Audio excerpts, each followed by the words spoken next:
নমস্কার, আজকে নিয়ে এসেছি আপনাদের জন্য মাটন কারি রেসিপি।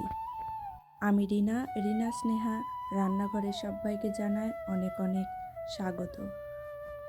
ঘরোয়া স্টাইলে বানিয়ে দেখাবো আপনাদের মাটন কারি রেসিপি। এই মাটনের রেসিপি আলু দিয়ে বানিয়ে আপনাদের দেখাবো। প্রথমে মাংসটাকে আমি ম্যারিনেট করে নেব। তার জন্য মাংস নিয়েছি 1 চামচ আদা রসুন বাটা, 1 চামচ জিরে আর লঙ্কা বাটা, 1 চামচ হলুদ, হাফ চামচ লবণ আর 2 চামচ টক দই আর 2 চামচ মতো দিয়ে দিলাম সর্ষের তেল। এবার এটাকে ভালো করে হাত দিয়ে মেখে একটি ঢাকা দিয়ে 1 ঘন্টার জন্য রেস্টে রেখে দেব।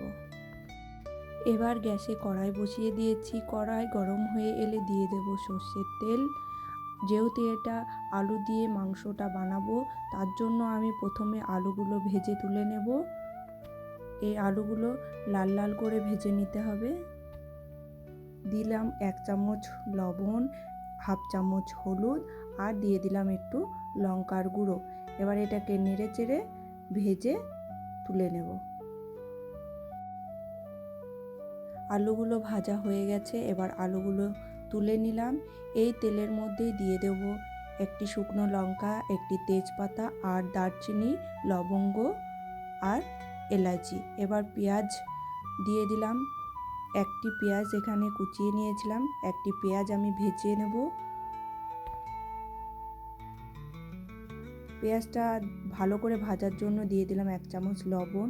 আবারও এটাকে নেড়ে চেড়ে দেখো লাল লাল করে ভাজা হয়ে গেছে। এবার দিয়ে দেব 1 চামচ আদা আর রসুনের পেস্ট আর দিয়ে দেব 1 চামচ জিরে আর লঙ্কার পেস্ট। এবার এটাকে ভালো করে নাড়াচাড়া করে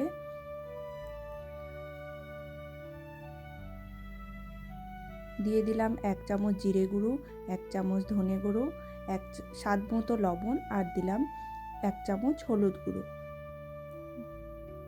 আর দিয়ে দিলাম 1 চামচ কাশ্মীরে লাল লঙ্কার গুঁড়ো। এটাকে একটু ভালো করে ভাজা হয়ে এলে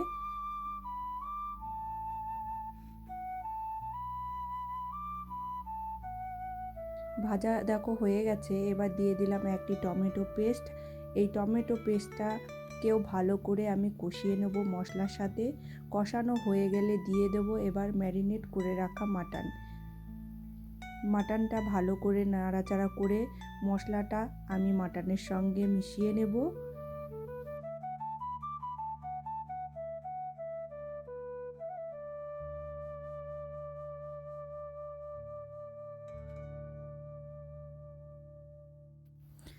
মশলা মেশানো হয়ে এলে এবার এটাকে ঢাকা দিয়ে রেখে দেব 5 মিনিটের জন্য। ঢাকা তুলে আবারও এটাকে নাড়াচাড়া করে ভালো করে কষিয়ে নেব।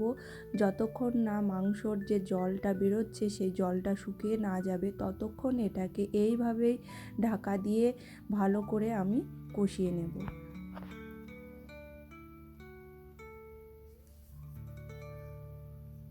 দেখো কত সুন্দর লাগছে দেখতে।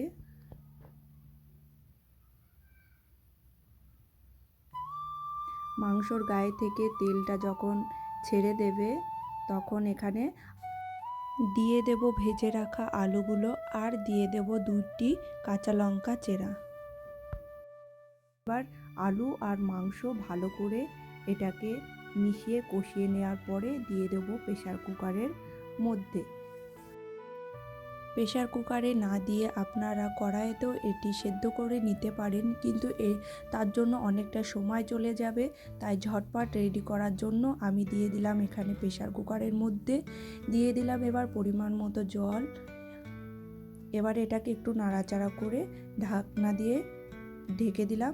প্রেসার কুকারে 4টে সিটি মারলেই বন্ধ করে দিতে হবে। কিছুক্ষণ রেস্টে রেখে দেওয়ার পর ঢাকনাটি ওপেন করতে হবে।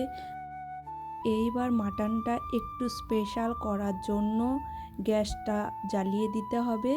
তারপরে এই কুকারের মধ্যেই দিয়ে দিতে হবে 1 চামচ গরম মশলার গুঁড়ো আর দিয়ে দিতে হবে হাফ চামচ মতো চিনি।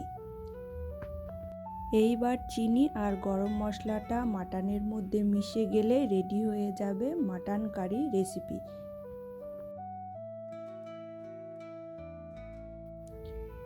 মাটনের রেসিপিটা কেমন হয়েছে অবশ্যই কমেন্ট করে আমায় জানাবেন।